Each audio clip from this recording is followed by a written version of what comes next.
In a broader economic news, Nigeria's economy grew by 3.89% year-on-year in the first quarter of 2026, slightly lower than the 4.07% recorded in the final quarter of 2025. The data released by the National Bureau of Statistics showed a slowdown in both the oil and non-oil sectors, with average daily crude oil production also declining marginally to 1.55 million barrels per day from 1.58 million barrels in the fourth quarter of 2025.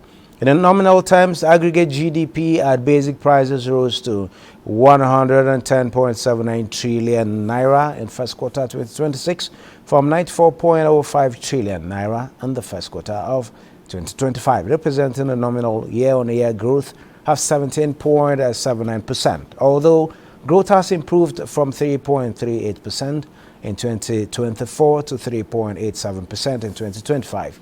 It also remains below the government's 7% target by 2027 as attention gradually shifts towards the next election cycle. Well, 7% growth target by 2027 is a significant distance to cover in a short time compared to current GDP figures. To examine whether that gap is closable, we are joined by Dr. Samson, Simon, Chief Economist at ARC Economics and Data Limited. Doctor, thanks for joining us on a festive day. Eid Kabir to you too. Good afternoon. Okay, great. Good afternoon. Great. I haven't heard the background. If you've been following the conversation, 3.89% growth year on year, better than quarter 1 2025, but lower than quarter 4 2025. How do you read that trajectory? Are we looking at an economy on a steady climb or one that is struggling to sustain momentum?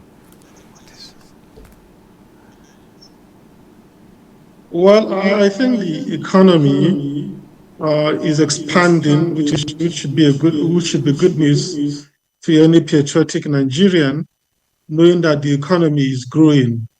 Of course, would have wanted better growth numbers than 3.89, but 3.89 is a welcome development because it's a figure above the growth in population, and it shows that the economy is on a very good trajectory. But a growth of 3.89% might not be sufficient to defeat poverty. Mind you, we have one of the highest poverty, absolute number of people living in poverty. We also have a lot of Nigerians living in multidimensional poverty. So a growth of 3.89% will not move the needle for such people. And then you have to look at, are the numbers sustainable? Are they inclusive?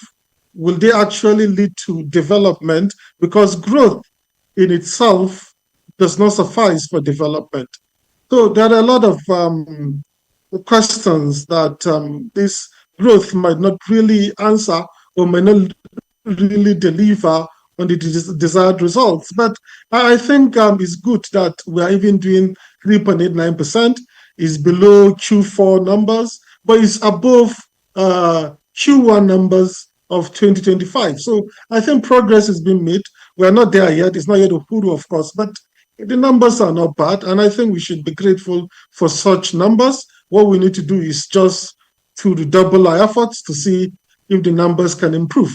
And by the way, the World Bank projected. Let's try to address some of these issues you've raised, talking about the numbers. Yes, we are moving from the real poverty numbers to multidimensional poverty. The numbers Q1 2025, looking at the numbers we have in 2026, we have them better. But if you look at the Q4 2025, there's a little bit of a dip. Now, many ordinary Nigerians at this point will be wondering, what does this number actually mean at this particular point in time? How does this numbers impact to the real will I say, the experiences Nigerians are going through as of today. How do this explain the gap, talking about the GDP numbers and the daily realities of the ordinary citizens? Well, I alluded to that, talking about the poverty level, talking about per capita. 3.89 in real terms might not be impressive numbers, right? So, in terms of per capita, if you deduct our growth in population, because Nigeria's population is expanding quickly, we are experiencing population explosion. So, our population is growing maybe at 2.5, 2.8. If you deduct that from the growth, you have something in the region of 1%. So 1% might not actually move the needle by much. And it shows that the economy might not be absorbing, like in terms of employment or unemployment, people going into the labor market might not really feel it that much. So that means there's a lot of work that needs to be done. So an average person may not really feel the impact of this growth, but we are inching up, even if we are not growing we are not growing by as much as we would have desired or would have wanted. Maybe a growth of 7%, 9%, or even double digit would have been way better, and a lot of people would have felt it. But this growth is not completely bad in the sense that things are looking up, and we expect the trajectory to continue and possibly be improved upon by the authorities. Yes, the federal government has been talking about getting these numbers to 7%. And with the population explosion we're experiencing in Nigeria today, we are talking about 7 might not be enough. We're talking about double digits, just like you've confirmed. But one of the encouraging details in this report is that agriculture went from a near stagnant growth of 0.07% contribution to the GDP in Q1 2025 to like 3.17% this quarter. That is a significant jump, if you agree with me. But do you think what actually drove this recovery, and are we on that path? And how does this growth actually, what will be the impact in terms of prices, forces of demand and supply? Food inflation is still an issue. Some might argue that this food is available, but how affordable is this? Give us the numbers. Well, I'm glad that you brought up the growth in the sector of agriculture, right? If you look at the numbers in Q1 2025, and you look at what we're having now in Q1 2026, there is almost an explosion in growth in agriculture by almost a factor of 45, exactly a factor of 45, from 0.07 to 3.15. That's an exceptional improvement, right? But we always say, we need far more than that. We know in terms of food security, Nigeria is really a lag. We're struggling to feed ourselves.